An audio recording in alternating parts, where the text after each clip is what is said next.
What is up, everyone? Welcome back to my channel, and if you're new, welcome. My name is Meg, and today I'm sharing my makeup brush guide with you.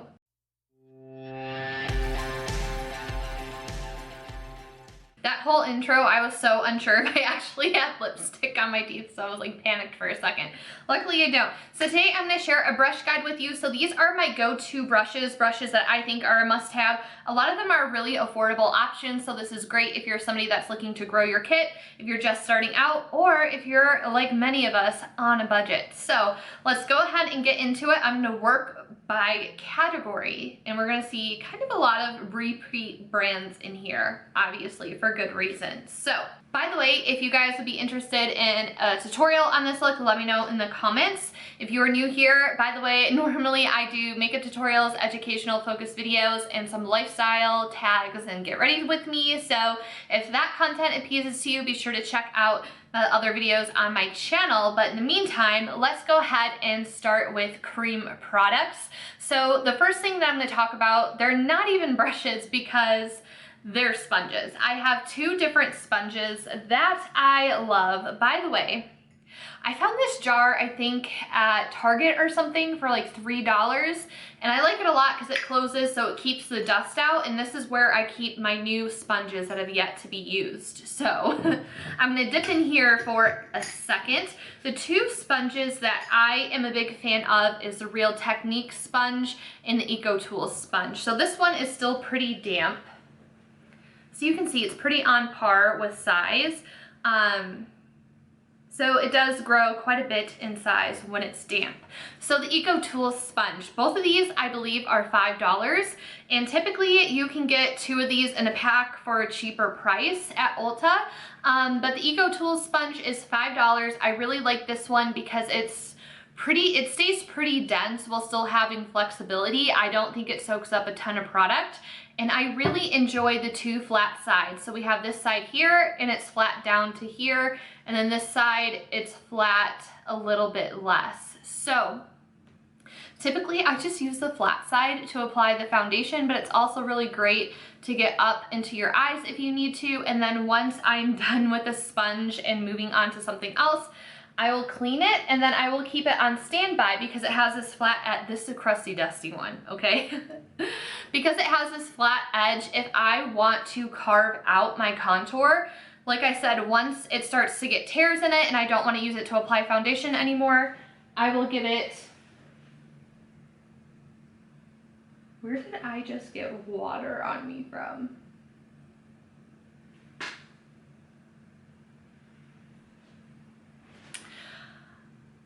That was so weird. I have like water droplets all over my foot and there's nothing that could have gotten water on me. I think my dog just came in here after drinking water and hung her head over my foot and then ran out of the room because I don't know why else my leg is now wet. What is going on? Okay, my baby hairs are getting out of control. So anyway, so what I was saying is that it has this nice flat edge. So once I'm done, I'll clean it.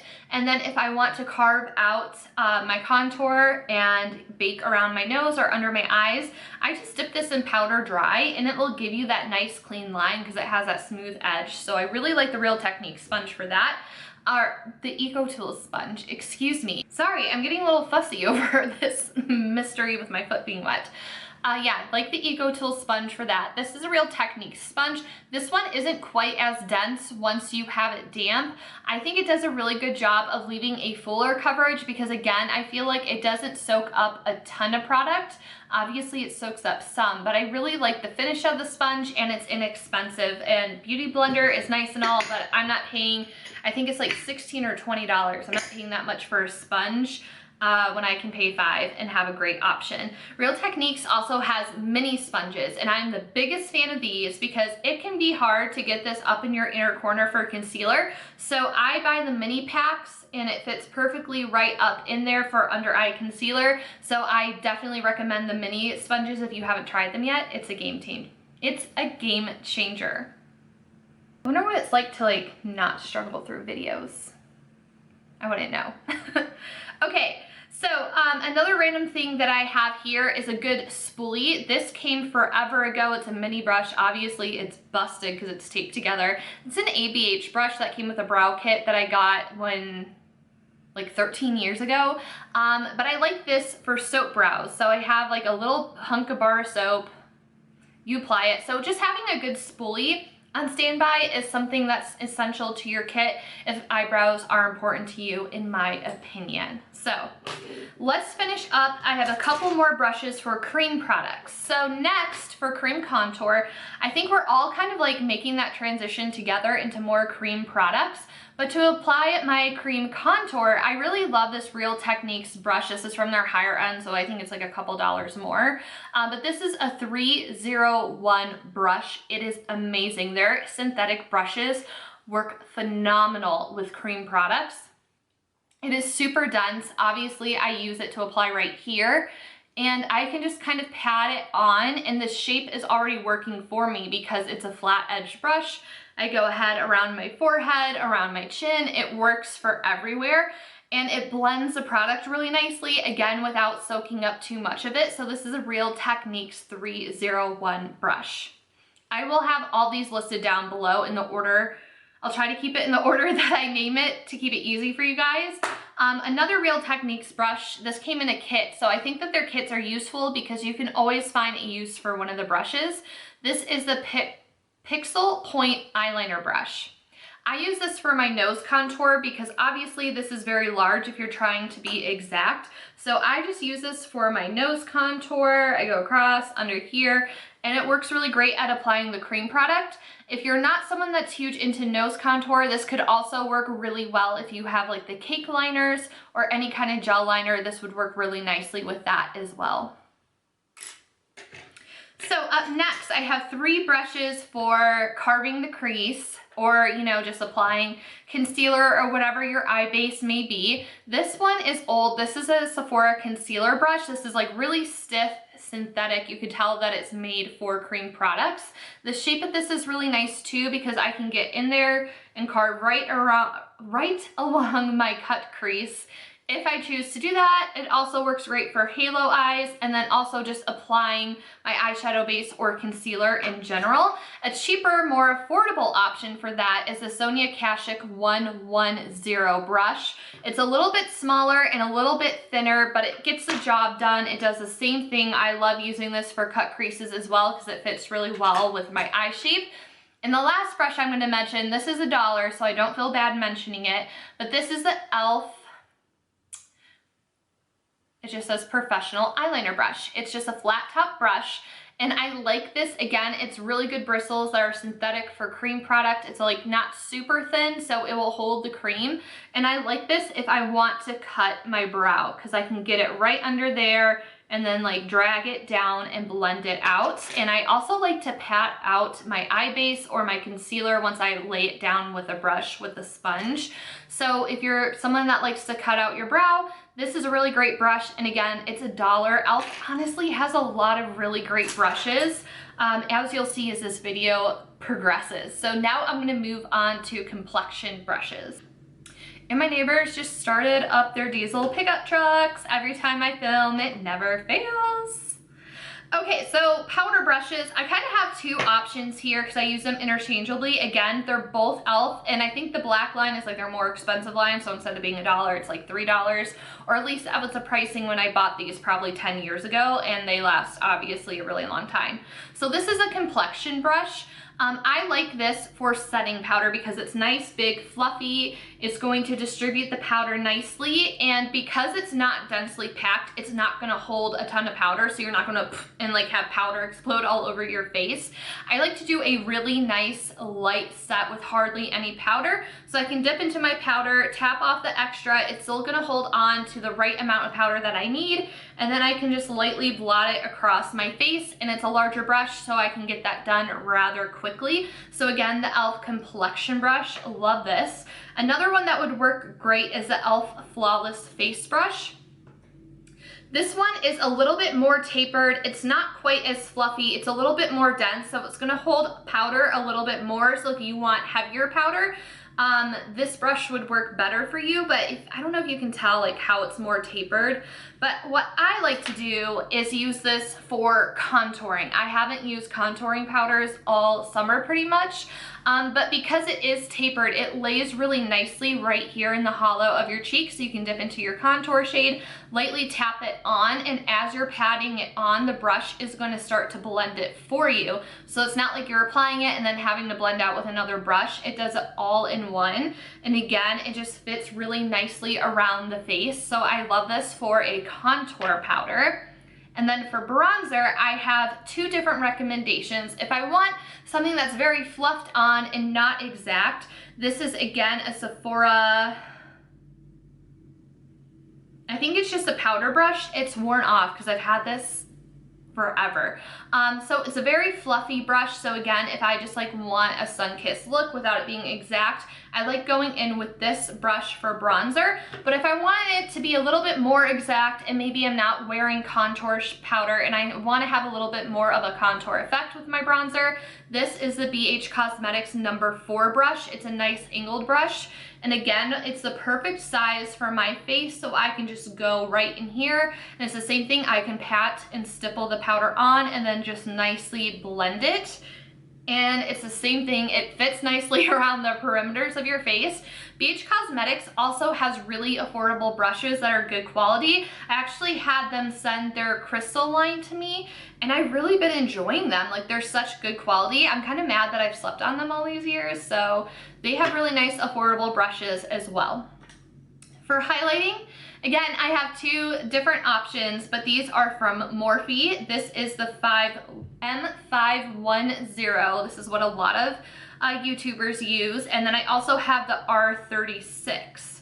So you can kind of see the difference between the two. The 510 is fluffier, it tapers out more, while the R36 tapers in more to a point. So this one that tapers in more is a little bit more densely packed. This one is more of like a floofy, barely get highlighter on. So if I want a more intense highlight, I'll use the R36 to more so pack the highlighter on. If I have a highlight that's maybe a little bit too dark for me, or I don't want an intense highlight, the M510 is perfect because it is so fluffy. It's not gonna hold on to a lot of product and you can easily blend it away.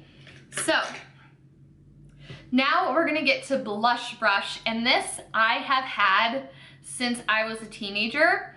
I don't even know the brand of it, which is disappointing because it's like the best brush in my collection. This brush is almost 20 years old. It was like in a little shit pack from Walmart that was like a little travel size. It was like $5 for like a travel size kit of brushes when I very first got into makeup, and this is the only brush to make it through. It's like this travel size blush brush. And it's amazing. It's like super fluffy. It's dense enough to hold product. It gives you a lot of payoff. And it's like literally the perfect size for my face. I love this brush. And I wish I could share it. And I am sharing it just so you guys can see the shape of it and kind of get an idea of what it looks like. It's nice, super fluffy, but still nicely compacted. Okay, moving on. This is an e.l.f. dual fiber brush. So this is like a travel version of it. This is what the regular size one looks like. Again, these should be about $3. Yeah, it's just a stipple brush. I like this for dusting away my setting powder. So even if I bake, if I don't bake, it's good to like do a once over around your face to make sure you don't have any loose powder sitting in spots. And because it's a dual fiber brush and a stippling brush, it's really going to get the powder off of there without moving or dragging around your foundation or any makeup that's underneath the powder. So you just lightly brush this around your face to flick the powder away and you are good to go. The last face brush that I'm going to mention is again a Real Techniques. This is a contour brush. And again, don't let the names of brushes scare you. You can use them for anything. This is a contour brush. I use this for setting my under under eyes if I'm wearing a concealer that gets really creasy, or if I don't want to blow out my lower lash line like I did today and I want to prevent creasing, I will dip my powder in here. Again, it's pretty densely packed, so it's going to hold a good amount of powder, which is where I want the heaviest powdering, is under my eye. And you can see it just fits in that shape just perfectly. So I use this to set my under eye. Another good option is the Luxie 522 Tapered highlighter. This one isn't as dense, so it's not going to hold as much powder. So if you wanted a lighter set, this is a good brush option too. So now we are going to move around to eye brushes. I'm sorry, I'm trying to like get through this without having a 30-minute long video. So if you made it this far, I would say we're a little bit more than halfway done. What brushes, do you have any of these brushes that I've mentioned? And if so, what do you like to use them for? And what is your, like if you had to pick one face brush to recommend, what would that be? Let me know in the comments. So moving on to eye brushes, these are all going to be pretty affordable options. I'm going to start with the lower lash line. I have 3 different brushes that I like to use. It sounds high maintenance. It makes sense, I promise. So first I have this. This is not the right brush. This is the right brush. This is the Morphe M432. So it's very similar to the e.l.f. one. You can use it interchangeably, but normally this has cream product on it, so you can use the same dollar e.l.f. brush. It doesn't have to be this Morphe one.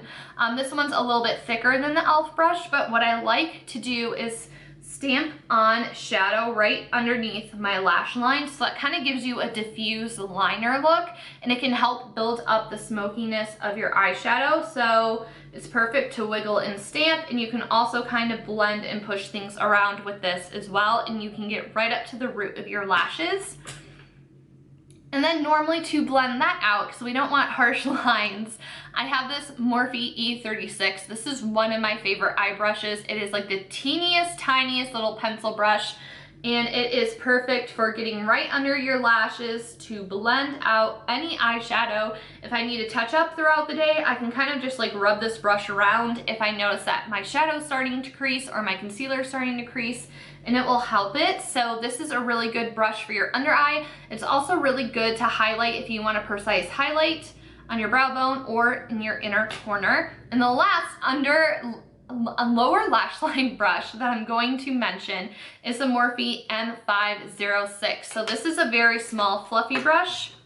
This is what a typical blending brush looks like, so you can just see it's a lot smaller, but it's not quite as small as this pencil brush. So normally I will take my lightest shade or no eyeshadow at all, and again, it's really great for blending the lower lash line out. So what I also like to do to transition it into the regular crease brushes is also use this in my crease. So for example, this larger brush that I'm using is really good at fluffing shadow out like up here, right? So if I really want to buff and blend, that's great. But if I want a more precise, darker color to deepen up my crease or my eyeshadow without having it go, you know, all the way up to here, this 506 brush is the perfect size to literally get right into your crease. So if you really want to keep it close to the crease, this is the brush for you. It's also really good at packing and laying down shadows. If I want to do like an all over matte shadow and I'm already blending in the crease, I will just go ahead and use it and put it on my lid too instead of grabbing another brush. So I really do like this M506 by Morphe. It's really great on so many different levels. So now let's go into the bigger blending brush. This is a Morphe M433. So again, it's the same concept. It's just a really great brush to get like your transition shades on there, to blend things out. So normally I'll lay down with this, and then to really make sure everything is nice and blended together, I'll go back into this brush and give it a once over. And again, it's one of the brushes that I use to lay down the first colors and start to build my crease up. So another blending brush, this is my favorite blending brush. That's the larger one, I should say. This is a Real Techniques 203 blending brush. Again, it's from their higher end line, so this might be like $12 or something, which still really isn't that bad. I really love the weight of this because it is tapered shape. It's heavier down near here. So it just balances really nicely in your hands. And that helps a lot when it comes to blending, because if you want something to be nice and fluffy, you're gonna hold it at the end of the brush, so there's less pressure, but if you really wanna concentrate, you're gonna hold closer to the brush to get more of an impact, if that makes sense. So it's just so comfortable to hold in your hand, so I really like the weight of it, and the bristles are nicely packed in here, and it's nice and fluffy. It's like the perfect blending brush to lay down your transition shades. I really love this brush a lot. I highly recommend you check this out for a blending brush. It just changes the game, and you spend less time blending your eyeshadow, and it's super soft, because sometimes the Morphe brushes can be a little scratchy, I'm not gonna lie.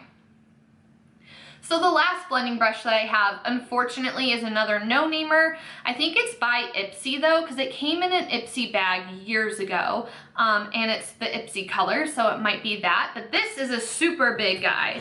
So you can just see the difference here in the size, in the density of the brush.